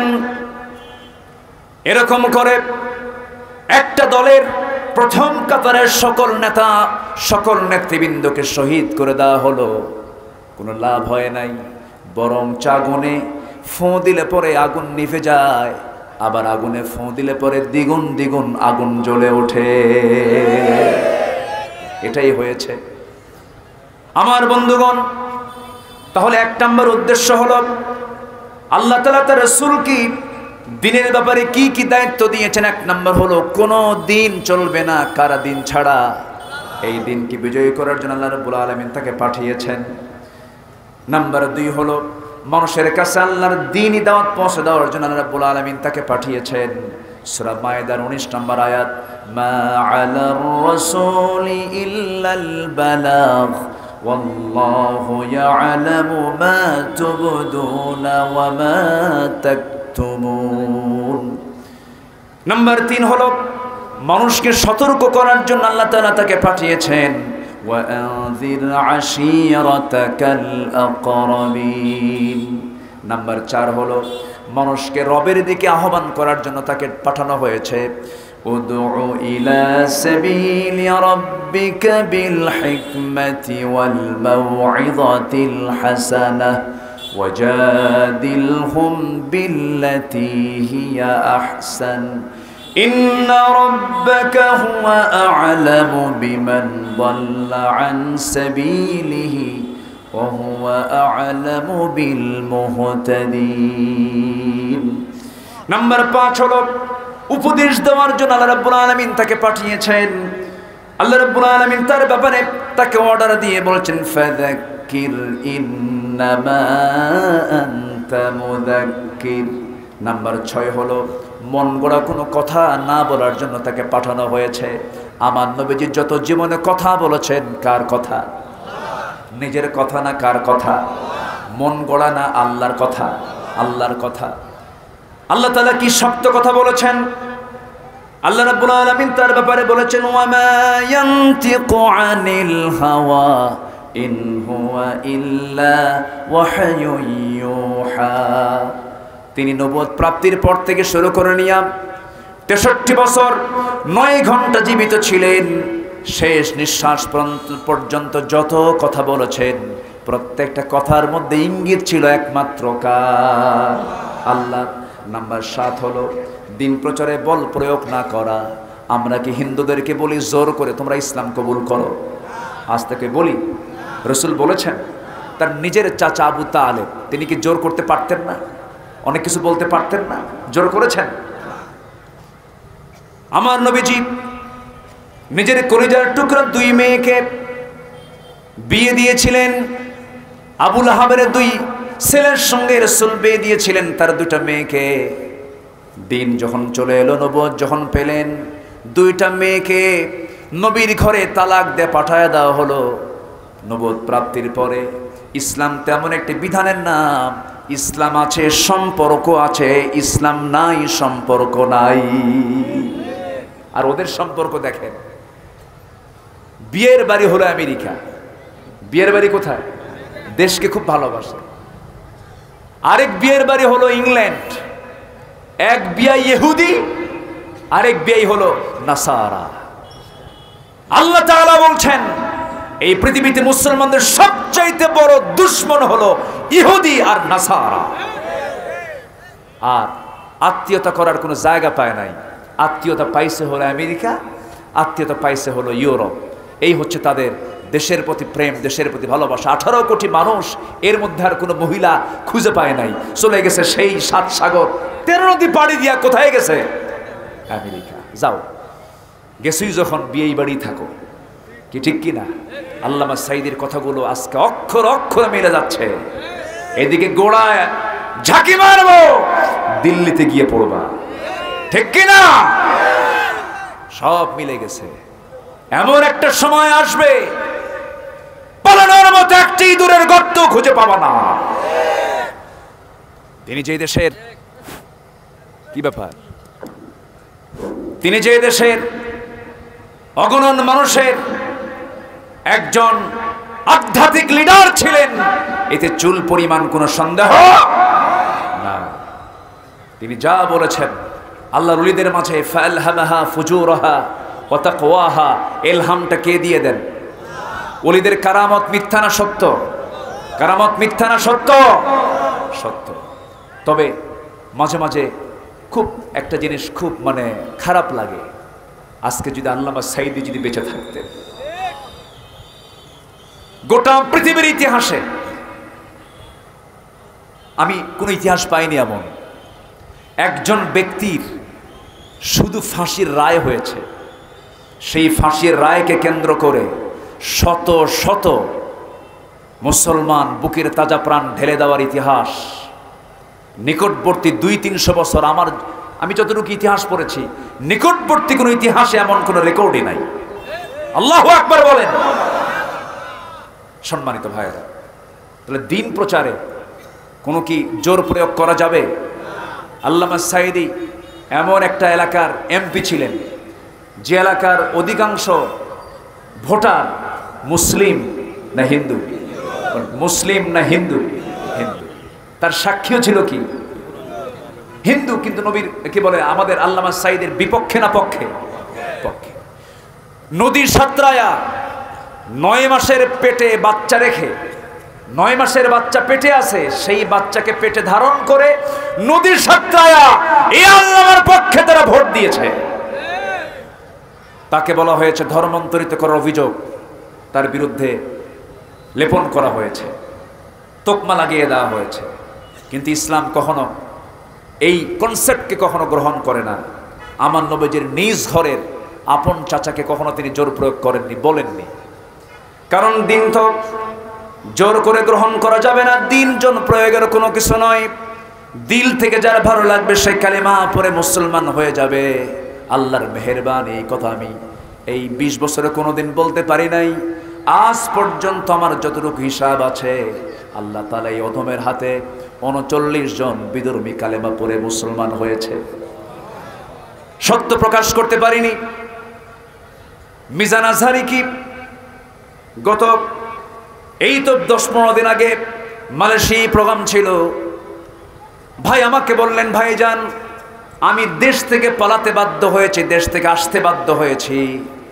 আমাকে আসতে বাধ্য করেছে 1 নাম্বার কারণ হলো একটা মাহফিলে 8 জন একসঙ্গে কালেমা পড়ে মুসলমান হয়েছিল। এটা ছিল তাদের চোখে বড় একটা অপরাধ। এই অপরাধে আমাকে অপরাধী সাব্যস্ত করে আমাকে বাধ্য করেছে বাইরে আসতে। আমি গিয়েছি, আমি চলে আসছি। আমার বন্ধুগণ, আমরা তো কোনো হিন্দু বাড়িতে গিয়ে হানা দেই না, বরং আমরা মন্দির পাহারা দেই, ঠিক কিনা? আমরা মন্দির পাহারা দেই। আর নিকটবর্তী আপনি ভারতের দেশে ভারতে চলে যান, তারা মসজিদ পাহারা দেয় না, ভাঙ্গে। তারা ভাঙ্গে, আমরা গড়ি। আমরা কোনো মন্দিরে কোনোদিন আঘাত হানি নাই কোনোদিন। কোন হিন্দু ভাইকে আমরা বলি না, ভাই কালেমা যদি না পড়িস তোর খবর আছে, এমন কথা ইসলাম কখনো বলতে বলো না। কারণ আল্লাহ রাব্বুল আলামিন বলে দিয়েছেন রাসূলকে, লা ইকরাহা ফিদ্দিন, দ্বীনের ব্যাপারে কোনো জবরদস্তি নাই। রাসূল যখন চাচাকে বললেন, চাচা আপনি কালেমাটা পড়েন, জেল তামার সঙ্গে খাটলেন। আবু তালেব বলে, মুহাম্মদ শোনো, হাসবুনা মা ওয়াজাদনা আলাইহি আবাআনা, আমাদের জন্য যথেষ্ট। আমার বাপ দাদা যা কিছু রেখে গেছে এর বাইরে যাব না। আমার বাপ আমার দাদা যা করে গেছে এর বাইরে যাব না। রাসূল কিচ্ছু বললেন না। মারা যাবেন, মারা যাওয়ার আগ দিয়ে যখন নবীর কানে সংবাদ চলে আসলো চাচা অসুস্থ, অসুস্থর পাশে গিয়ে, চাচার পাশে গিয়া শিওরে বসলেন। মাথা থেকে পা পর্যন্ত হাত বুলাইয়া দিলেন। হাত বুলাইয়া দিয়া দিয়া আদর করে করে বলছে, চাচা ভাষা শিখালেন, কথা শিখালেন, ব্যবসা শিখালেন, আমাকে বিয়ে করালেন, আমাকে সব কিছু আপনি আমাকে আগলায়া দিলেন। জন্মের পূর্বে বাপ হারাইছি, জন্মের পরে মা হারাইছি, 8 বছরে দাদা হারাইছি। ওই যে আপনি পিতার ভূমিকা পালন করে আজ পর্যন্ত যে কষ্টগুলো আমার জন্য করে গেলেন, পুরো কালেমাও পড়া লাগবে না, একটাবার শুধু বলবেন লা ইলাহা ইল্লাল্লাহ মুহাম্মদ সাল্লাল্লাহু আলাইহি ওয়াসাল্লাম বলার দরকার নাই। লা ইলাহা ইল্লাল্লাহ এতটুকু আপনি বলেন, আমি আপনার জন্য নিজে রাসূল আপনার জন্য বেহেশতের জামিন হয়ে যাব। শুধু একটা বার বলেন। আমার নবীজির সবচেয়ে বড় আফসোস হয়েছিল সেদিন। সানানুল তাই বলে, আমার নবীজির চোখের পানি দিয়া দাড়িগুলো বেঁধে যাচ্ছিল। আবু তালেব কি করেন নাই? অনেক সাহাবিয়াত অবদান রাখতে পারেন নাই যে অবদান আবু তালেব রেখেছিলেন। নবীজি আঘাতপ্রাপ্ত হন। আবু তালেব সামনে দাঁড়ায় বলে, আবু জাহেল আমার চোখের সামনে মুহাম্মাদের একটা চুল তুই ক্ষতি করবে, একটা চুলের আঘাত করবে, আমি তোকে ছাড়বো না। তাকে ডান থেকে বাম থেকে সব দিক থেকে রাসূলকে পাহারা দিয়েছে যে লোকটা, তার নাম হচ্ছে আবু তালেব। নিজের চোখে রাসূলের অনেক আশ্চর্য ঘটনাও দেখেছে। এ আবু তালেব, আমার নবীজি জন্ম নিয়েছেন, জন্ম নেওয়ার পর মার চোখে আনন্দ থাকার কথা, কিন্তু মার চোখে কোনো আনন্দ নাই। কেন আনন্দ নাই? স্বামী নাই। স্বামী ছাড়া সন্তান তিনি পেটে ধারণ করেছেন, স্বামী আগেই চলে গেছে, সন্তান চলে আসলো। সন্তানটা আসার পর একজন মার কাছে সবচেয়ে বড় প্রত্যাশার জায়গা হলো তার স্বামীর কোলে সন্তানকে উঠায় দেওয়া। স্বামী দুনিয়া থেকে আগেই বিদায় নিয়ে নিয়েছে। সন্তান যতবার দেখে মা আমেনার চোখের পানি ফুরায় না, হাউমাউ করে কান্দে। সন্তান কোলে নিতে পারেন না। গভীর রাত, চাঁদনি রাত, সন্তানকে চাঁদনি আকাশের নিচে চাঁদনি রাতে শোয়ায় রেখেছেন। আমেনা সন্তানের কাছে গেলে পরে হাওমা করে কান্দেন। আবু তালেব একদিন বলতেছে, মোহাম্মদ তুমি তো আল্লাহর নবী হয়ে গেছো, একটা কথা বলি তোমাকে। কি কথা চাচা আপনি বলেন? তুমি যখন জন্ম নাও 2 থেকে 3 দিন বয়স, তোমার মা তোমার কাছে থাকে না, তোমাকে দেখলে হাওমা করে কান্দে। তোমাকে একা চাঁদনি আকাশের নিচে শোয়ায় রেখেছে, তোমার পাশে কেউ নাই, তুমি হাত পা নড়াচড়া করছো। আমি নিজের স্বচক্ষে, আমি নিজের চোখে দেখতে পেলাম তুমি তোমার ডান হাতটা যখন বাম দিকে নাও, চাঁদটা তোমার হাতের সঙ্গে বাম দিকে আসে। আবার যখন তোমার হাতটা যখন আবার ডান দিকে নাও, চাঁদটা ডান দিকে যায়। আবার 2 হাতটা যখন টেনে টেনে নিচের দিকে নিয়ে আসো, চাঁদটাও তোমার চোখের কাছাকাছি চলে আসে। এই যে চাঁদটা ডানে যায়, চাঁদটা বামে যায়, নিচের দিকে চলে আসে, কাছাকাছি চলে আসে। এটা কি সত্য দেখছি না মিথ্যা দেখছি? রাসূল বলেন, চাচা জন্মের পূর্বে আমার বাপ মারা গেছে, আমার আব্বা দুনিয়া থেকে আগেই বিদায় নিয়েছেন। আমার মা যখন আমাকে ভূমিষ্ঠ করলেন, আমার মা আমাকে কোলে নিতে গেলেই হাওমা করে কান্দেন, স্বামীর কথা মনে হয়ে যায়। এই জন্য আমাকে সময় দেবে কে? আমাকে টাইম দেবে কে? আমি একাকী রাত্রিতে শুয়ে আছি, আল্লাহ রাব্বুল আলামিন সে রাতের বেলা আকাশের চাঁদটাকে আমার জন্য খেলনা বানায়া দিয়েছিলে।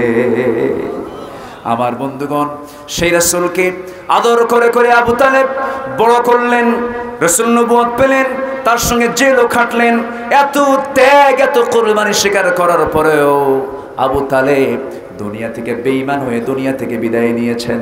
রাসূল তাকে জোর করেন নাই, কারণ হেদায়েতের মালিককে, আসতে বলবেন না, হেদায়েতের মালিককে, হেদায়েতের মালিককে, হেদায়েতের মালিক আল্লাহ। তার আরো আরো আরো বড় প্রমাণ আছে। একজন নবীর বউ কাফের, একজন নবীর সন্তান কাফের, একজন নবীর বাবা পর্যন্ত মুশরিক, আছে না নাই? এগুলো নিয়ে টেনশন করা যাবে না। হেদায়েত চাইতে হবে কার কাছে? আল্লাহর কাছে। কোনো সংখ্যালঘুর শব্দ আমরা শুনতে চাই না। আমিরে জামাত বলেছেন, এদেশের অন্যতম ইসলামী সংগঠন জামাত ইসলামের আমিরে জামাত বলেছেন, সংখ্যালঘুর শব্দকে আমরা বাদ দিয়ে দেব। এই দেশে যে জন্ম হয়েছে সেই বাংলাদেশের নাগরিক, সবার সমান অধিকার, ঠিক কিনা? হিন্দু ভাইরা, ইসলাম যদি প্রতিষ্ঠিত হয়, এই দেশের সবচাইতে বড় নিরাপত্তা পাবে হলো অন্য ধর্মের মানুষগুলো, ঠিক কিনা? অন্য ধর্মের মানুষরা সবচেয়ে বেশি নিরাপত্তা পাবে। কোনো টেনশন আপনারা করবেন না। ইসলাম আপনাকে কখনো আঘাত দেবে না। ইসলাম আঘাত দেওয়াতে বিশ্বাসী নয়। আমার নবীজি শেষ পর্যন্ত বলে ফেললেন, চাচা একটু কালেমা কি পড়া যায় না? বলল, মুহাম্মদ আমারে কইও না, আমার কপালে হেদায়েত নাই। আমার নবীজি হাতটা গুটায় নিলেন। ইন্নাকা লান তাহদিনি মান আহবাবতা, হে রাসূল আপনি যাকে ভালোবাসবেন আপনি তাকে হেদায়েত দিতে পারবেন না। হেদায়েতের চাবি কার হাতে? ইহদিনাস সিরাতাল মুস্তাকিম। আমার নবীজি হাত গুটায় নিলেন। আবু তালেবের ইন্তেকাল হয়ে গেল। এখন প্রশ্ন হলো, দেখেন আবু তালেবের ভাতিজা হচ্ছেন মুহাম্মদ সাল্লাল্লাহু, আবু তালেবের ছেলে হচ্ছেন সাইয়্যিদনা আলী রাদিয়াল্লাহু তাআলা আনহু, আবু তালেবের আরেকটা ছেলে হচ্ছেন জাফর বিন আবু তালিব রাদিয়াল্লাহু তাআলা আনহু। জাফর বিন আবু তালেবের বাবা হয়েও লাভ নাই, সাইয়্যিদনা আলীর বাবা হয়েও লাভ নাই, আবার ওই দিকে বিশ্বনবীর আপন চাচা হয়েও লাভ নাই, কারণ তার মধ্যে কি নাই? ঈমানটা নাই। আমার ভাইয়েরা, এই জন্য বলি সবচাইতে বড় সম্পদ হলো ঈমান। ঈমানদার নেতা আমরা খুঁজবো, ঈমানদারদের সঙ্গে আমরা থাকবো। ও কুনু মা'আস সাদিকিন, সাদিকদের সঙ্গে থাকবো, সত্যবাদীর সঙ্গে চলাফেরা করব। বাম রাম, অত্যাচারী, জালিম, শোষক, চোর, ডাকাতদের সঙ্গে আমাদের কোনো সম্পর্ক থাকতে পারে? যারাই চাঁদাবাজি করবে হাত কেটে দিতে হবে, ঠিক কিনা? যারা এই সন্ত্রাসীগিরি করবে আইনের হাতে তুলে দিতে হবে। আমরা সতর্ক থাকবো, জোরে বলি ইনশাআল্লাহ। রাসূল দিন প্রচারে কোনোদিন জোর প্রয়োগ করেননি। নাম্বার 8 হলো মানব জাতির মুক্তির দিশা দেখানো। মানব জাতিকে মুক্তির দিশা দেখানোর জন্যই রাসূলকে হাদি করে, রাসূলকে নবী করে, দূত করে পাঠিয়েছেন কে? আসতে বলবেন না কে? এক রাসূল না অসংখ্য রাসূল? বলেন এক রাসূল না, আল্লাহ তাআলা শুধু এক রাসূলকে পাঠিয়েছেন। বলেন এক রাসূল, লক্ষাধিক পয়গম্বর, 1,24,000 মতান্তরে বলে। তো মতান্তরে তো 1 লাখ ডিফারেন্স হয় না। আমাদের সংখ্যা বলার দরকার নেই, আমাদের সংখ্যা অসংখ্য পয়গম্বর। ওয়ায়াকতুলুনা নাবিয়্যিনা বিগাইরি হক। এক কথা আল্লাহ তাআলা লিকুল্লি কওমিন হাদ, এমন কোন কওম নাই যে কওমের জন্য আল্লাহ তাআলা নবী পাঠান নাই। আল্লাহু আকবার বলেন। প্রত্যেকটা কওমের জন্য নবী পাঠিয়েছেন তিনি কে? আল্লাহ তাআলা। সকলের জন্য নবী পাঠিয়েছেন, কিন্তু সকল পয়গম্বর ছিলেন হলো আঞ্চলিক নবী। কি নবী বলেন? কওমের নবী। আর আমার নবী কি আঞ্চলিক না বিশ্ব? বলেন আঞ্চলিক না বিশ্ব? আচ্ছা, সকল উম্মত ছিল আঞ্চলিক উম্মত কি, আর আমরা হলাম কি বিশ্ব উম্মত, বিশ্ব নবীর উম্মত আমরা। তাহলে আমাদের ডিগ্রি কি কম না বেশি? আমাদের নবীর ডিগ্রি কম না বেশি? আমাদের কোরআনের ডিগ্রি কম না বেশি? বেশি। তো সব দিক থেকে যদি বেশি হয়, আমাদের সম্মানটা কম হওয়ার কথা না বেশি হওয়ার কথা? সাইয়েদনা মুসা আলাইহিস সালাতু ওয়াস সালাম মাঝে মাঝে বলতেন, আল্লাহ আমারে নবী না বানায়া নবীর যদি উম্মত করে পাঠাতে আমি নিজেকে ধন্য মনে করতাম। আল্লাহু আকবার। বিশাল ব্যাপার। অতএব সেই বিশ্ব নবীর উম্মত আমরা হতে পেরেছি। আমাদের চ্যালেঞ্জ সামনে একটাই, সেটা হলো কোন আইন মানি না আল্লাহর আইন ছাড়া। এক কথায় আমাদের একটা কথাই সিদ্ধান্ত চূড়ান্ত করতে হবে, যে নেতা কোরআন নিয়ে থাকবে সে নেতাই হবে আমার নেতা। যে নেতার সাথে কোরআন নাই, মুখে থুতু মারবো, জুতা মারবো আমরা। রাজি আছেন কারা কারা? হাত উঁচু করে দেখা।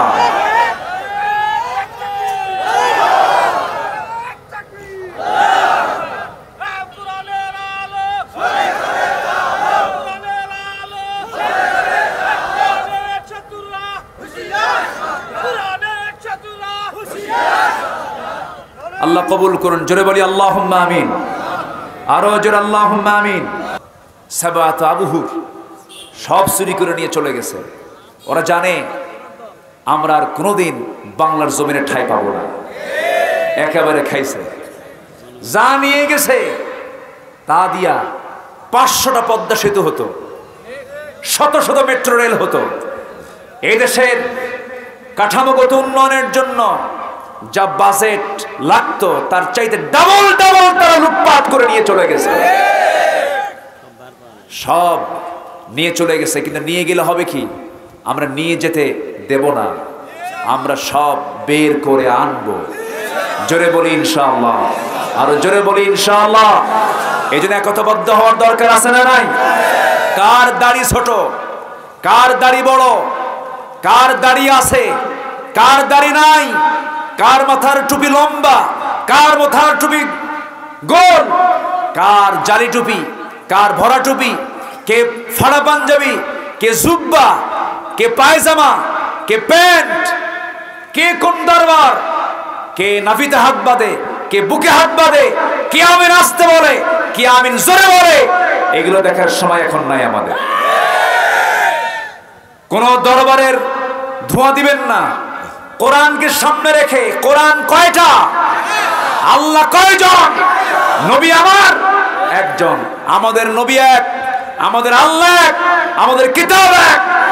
সকল দ্বন্দ্ব ভেদাভেদ ভুলে গিয়ে কোরআনকে যারা পার্লামেন্টে দেখতে চান, ছোটখাটো সমস্ত মতনৈক্যের দিকে না তাকায়া ইখতিলাফ মাল ইত্তেহাদ কায়েম করে এই বাংলার জমিন আল্লাহর দ্বীন কায়েমের জন্য সর্বাত্মক মাঠে ময়দানে সবাই কি কাজ করতে রাজি আছেন?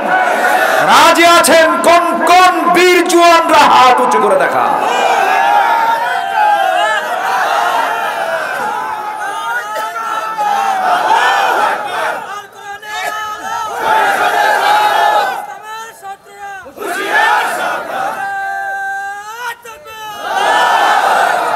আল্লাহ কবুল করুন, জোরে বলি আল্লাহুম্মা আমিন।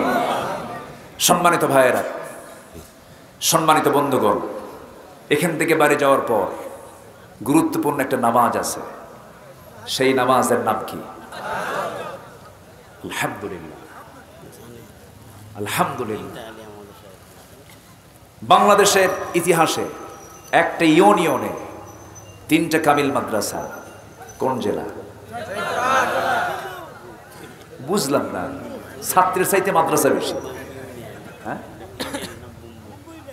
আর ইউনিয়নের নাম কি? মুম্বাই। বম্বু। এই মুখস্থ করতে হতে 3 যুগ লাগবে। হানাইলকের মধ্যে তাই? আচ্ছা, আলহামদুলিল্লাহ। 1918 সালে এই মাদ্রাসা প্রতিষ্ঠা পায়। এক ইউনিয়নে, গোটা বাংলাদেশের কোথাও এই রেকর্ডটা নাই। 3টা কামিল মাদ্রাসা এবং 3টাই চালু এবং 3টা যথেষ্ট সুনাম নিয়ে এই 3টা মাদ্রাসাই চলছে। বলি আলহামদুলিল্লাহ। রেজাউল করিম ভাই কোন মাদ্রাসা? হানাইল ছিল, এখন মনে হয় ট্রান্সফার হয়ে অন্য জায়গায় চলে গেছে। জি আলহামদুলিল্লাহ। তাহলে তো আলেমের এলাকা। আমি ভাঙ্গাচুরা কি যে কইছে আল্লাহ জানে, ভুল হইলে মাফ করে দিয়ে। সম্মানিত ভাইয়েরা, তাহলে তাহাজ্জুদ নামাজ, 2টো পানি, মানে ওই অশ্রু কখনো জাহান্নামে যাবে না। এক অশ্রু হলো আল্লাহর ভয়ে কাঁদা, আল্লাহর ভয়ে কাঁদা। আরেকটা অশ্রু হলো দেশ রক্ষায় সীমান্ত পাহারা দেওয়া। আলহামদুলিল্লাহ বলবেন না? তাহলে বিজিবিদের দাম আছে না নাই? অবশ্যই আছে। তারা যদি দেশকে আমানত মনে করে, তারা যদি সীমান্ত পাহারা দেয়, ওই চোখ কখনো জাহান্নামে যাবে না। তাহলে তাহাজ্জুদটা আমরা পড়বো না ইনশাআল্লাহ? এখন কি তাহাজ্জুদের সময় হয়ে গেছে না? হয়ে গেছে। বাড়িতে গিয়ে উজু বানাবো। ওয়াজ শোনার শর্তে কি উজু করা? আসতে কয় উত্তম। উজুর উপরে থাকলে ভালো। আমার রাসূল মেরাজে গেলেন, জান্নাতে ঢুকে কাউকে পাচ্ছেন না। হঠাৎ করে বেলালের আওয়াজ তার কানে চলে আসলো। বেলাল, সাইয়েদনা বেলাল। ধলা না কালো? শুধু কালো না ঘন কালো? চুলও কালো, চেহারাও কালো, শুধু দাঁত শুধু সাদা, খালি চকমকা করে দাঁত, চেহারার কোনো সৌন্দর্য নাই। সাহাবীরা মাঝে মাঝে বলতেন কালো পাহাড় আসে। কি পাহাড়? কালো পাহাড়। রাসূল বললেন, এই সাহাবীরা, আমার বেলালকে কালো পাহাড় বলো না। তোমরা কি জানো আমি হলাম ইমাম আর আমার বেলাল হলো মুয়াজ্জিন? জোরে কোন সুবহানাল্লাহ। কে বলেছেন নেলসন ম্যান্ডেলা বড়বাদী বৈষম্যের নেতা? আমার নবীজি ইমামের দায়িত্ব পালন করলেন, তার মুয়াজ্জিন বানালেন কালো বেলালকে। ওয়াজআলনাকুম শুউবা ওয়া ক্বাবাইলা লিতাআরাফু ইন্না আক্রামাকুম ইনদাল্লাহি আতকাকুম। আল্লাহু আকবার। আমার নবীজি সাইয়েদনা বেলালকে সম্মান দিলেন। রাসূল জান্নাতের মধ্যে তার আওয়াজ শুনতে পাচ্ছেন। দুনিয়াতে এসে বলেন, বেলাল তুমি দুনিয়াতে, কিন্তু তুমি জান্নাতে ঘুরলা কেমনে? তোমার আওয়াজ পেলাম পায়ে হাঁটার। তুমি কি আমল করো বলো তো? সাইয়েদনা বেলাল বলেন, হুজুর ওযু করি, নামাজ পড়ি। আমি ওযু ছাড়া কখনো থাকি না। যখন আমার ওযু যায়, ওযু বানায় নিয়ে 2 রাকাত নামাজ পড়ি। জোরে বলি সুবহানাল্লাহ। এই আমলটাকে আমরা করব? জোরে বলি ইনশাআল্লাহ। আরো জোরে বলি ইনশাআল্লাহ। আমাদের নাগরিক হতে হবে আদর্শ নাগরিক। 1 নম্বর আদর্শ নাগরিকের চরিত্র হবে নামাজি না বেনামাজি? আপনি নামাজি হবেন না, এই রাষ্ট্রের আপনি হক নষ্ট করছেন। একটা আদর্শ দেশের আদর্শ নাগরিক হতে হলে প্রথম শর্ত হলো কয় ওয়াক্ত নামাজ? 5 ওয়াক্ত নামাজ আমরা কেউ ছাড়বো না। রাজি আছেন কারা কারা? হাত উঁচু করে দেখা। জোরে বলি ইয়া আল্লাহ। আমাদেরকে 5 ওয়াক্ত সালাত আদায় করার তৌফিক তুমি আল্লাহ দিয়া দাও। জোরে বলি আমিন। আরো জোরে আমিন। আরো জোরে আমিন। হাত নামান। বাড়ির বউ কাউকে দেখাবেন না। বাড়ির বউ পাবলিকের না স্বামীর? পাবলিক করে এমন স্বামী আছে না নাই? বউ কি পাবলিক না পার্সোনাল? বউয়ের ছবি সুন্দর করে তোলে, ফেসবুকে দিয়া আপলোড করে, লেখে স্ট্যাটাস, প্রিয় বন্ধুরা আসুন আমার বউটাকে সবাই মিলে জামাতের সাথে দেখি। জোরে কর নাউজুবিল্লাহ। আসতে বলবেন না, আছে না নাই বলেন? বউকে জামাদের সঙ্গে দেখা যায়? বউ দেখবে কয়জন? কার বউ?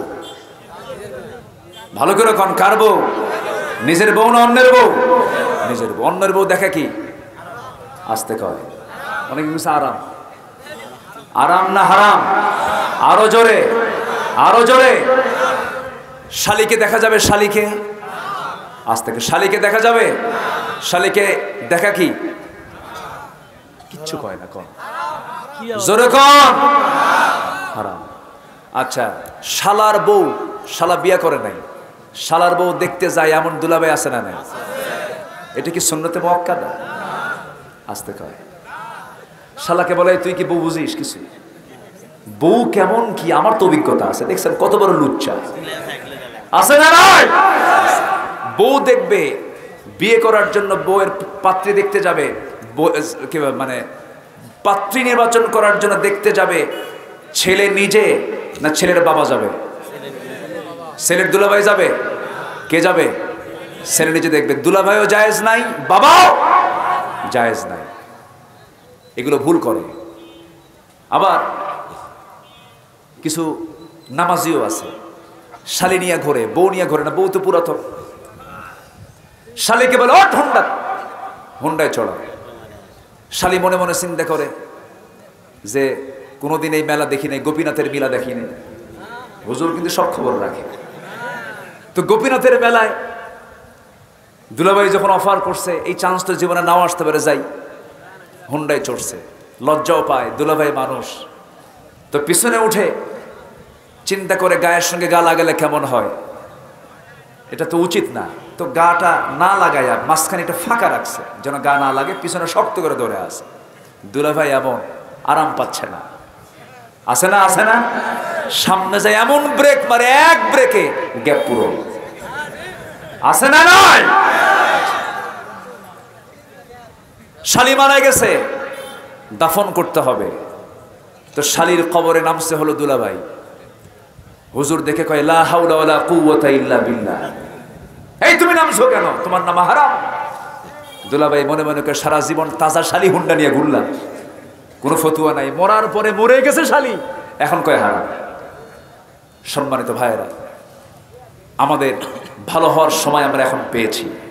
বোরকা পরলে কেউ আর বলবে না জঙ্গির পোশাক, মাথায় টুপি পরলে কেউ বলবে না এটা জঙ্গির টুপি, দাড়ি রাখলে পরে আমাদের কেউ আর বাধা দেবে না। বহু লটর ফটর করেছ, বহু ষড়যন্ত্র করেছ, ভালো হও, ভালো হও, নচেত এই জাতি তোমাদের কাউকে ক্ষমা করবে না। এরাই রাসূলুল্লাহর মাথার টুপি কুকুরের মাথায় চড়িয়ে দিয়েছিল। কিছু নাস্তিকের বাচ্চা এখনো আছে না নাই? নিঝুম মজুমদার গা ঢাকা দিয়ে বসে আছে। নিঝুম মজুমদার আল্লামা সাঈদী কিনে বাজে কথা বলেছে। নিঝুম মজুমদার কোথায় আছে খুঁজে বের করতে হবে। সম্মানিত ভাইয়েরা, এরকম শত শত নাস্তিকের তালিকা এখন আমরা করব। নাস্তিকদের আল্লাহ সহ্য করেন না, ইমানদার সহ্য করতে পারে না। লেখার শক্তি আল্লাহ তোমাকে দিয়েছে, তসলিমা নাসরিনের মতো লেখা বাদ দিয়ে দাও, নাস্তিক হুমায়ুন আজাদের মতো লেখা বাদ দিয়ে দাও। লেখো মতিউর রহমান মল্লিকের মতো, লেখো কবি আল মাহমুদের মতো, লেখো জাতীয় কবি নজরুল ইসলামের মতো।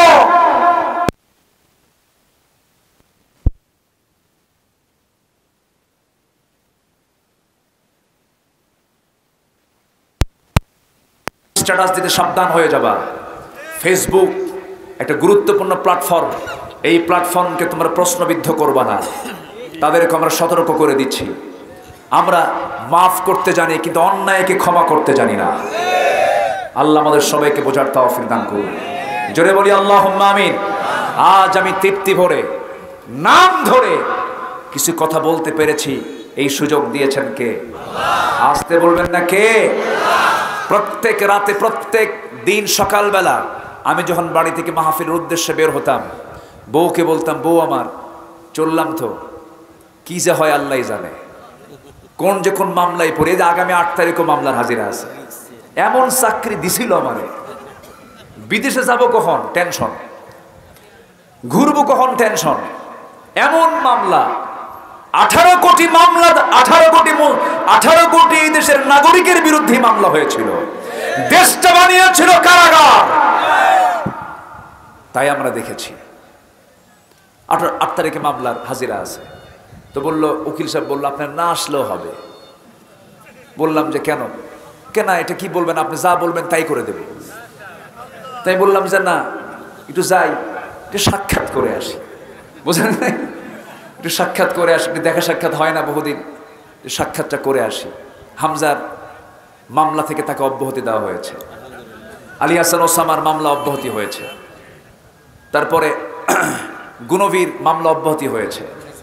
হারুন ইজাহারের মামলা অব্যাহতি হয়েছে। হাফিজাহুল্লাহ, আল্লাহ তাদেরকে হেফাজত করুন, জোরে বলি আল্লাহুম্মা আমিন। এবং ওই কাউন্টার টেররিজমের যে মামলার আসামি হারুন ইজাহার, আলী হাসান ওসামা, হামজা, এরা যে মামলার আসামি ছিল, ওই মামলার আমিও আসামি ছিলাম। ওই একই মামলায় আমাকে আসামি করা হয়েছিল। সম্মানিত ভাইয়েরা, এরা মামলা দিয়ে দিয়ে চেষ্টা করেছিল যে এদের মুখকে বন্ধ করতে পারবো আমরা, কিন্তু না, আল্লাহ শোনেন নাই। আপনি পানিকে, তেলকে আপনি যতই চেষ্টা করেন পানির নিচে রাখার জন্য পারবেন না। তেল পানির নিচে না, পানির উপরে। কারণ তেল বানাতে অনেক ঘানি, অনেক কষ্ট করে তেল বানাতে হয়েছে। তেল কখনো পানির নিচে থাকতে পারে, হক কখনো বাতিলের নিচে চাপা থাকতে পারে। আল্লাহ মুহূর্তের মধ্যে সবকিছুর ফায়সালা করে দিয়েছেন। এখন আমরা দেশ গড়ব কি দিয়া? আজ তো দেশ গড়ব কি দিয়া? কোরআন কি কোনো কারো বাপের, কারো স্বামীর, কারো নেতা? কোন নেতা? কোরআন কার? কোরআন কার? আকাশ কার? জমিন কার? সূর্য কার? চন্দ্র কার? অতএব কোরআন এসেছে কার কাছ থেকে? অতএব শান্তি আসবে একমাত্র এই কোরআন দিয়েই। কোরআনের শাসন বাংলার জমিন আমরা চাই। সবাই চান তো ইনশাআল্লাহ? আর তো জঙ্গিবাদের গালি নাই, আর তো যুদ্ধবাদের গালি নাই, সন্ত্রাসীর গালি নাই। আমরা এখন কোরআনটাকে আমরা চাই। যারা চাবে না, সে যে দলেরই হোক না কেন, সেই ইসলামের দুশমন। আল্লাহ সবাইকে বোঝার তৌফিক দান করো। আমি আমার কথা আর বাড়াবো না, যতটুকু হয়েছে আমরা বলে ফেলি আলহামদুলিল্লাহ। দোয়া না করে কেউ যাবেন? আমরা সবাই দোয়া করে যাব, নামাজের মতো করে বসি। এটা নামাজের মতো করে বসি। 3 বছর আমি আসতে পারিনি এই জায়গায়। কয় বছর? 3 বছর আসতে পারিনি। আল্লাহ পাক আসার সুযোগ করে দিয়েছেন, আলহামদুলিল্লাহ বলেন। আল্লাহ তুমি মাহফিল কমিটির উপরে বরকত নাজিল করো, সবাইকে তুমি দ্বীনের জন্য কবুল করো। ধারকির প্রত্যেকটা ঘরকে তুমি ইসলামের দুর্গ বানায়। হ্যাঁ, আচ্ছা দেখা যাক। আপনারা বসেন, নামাজের মতো করে বসেন।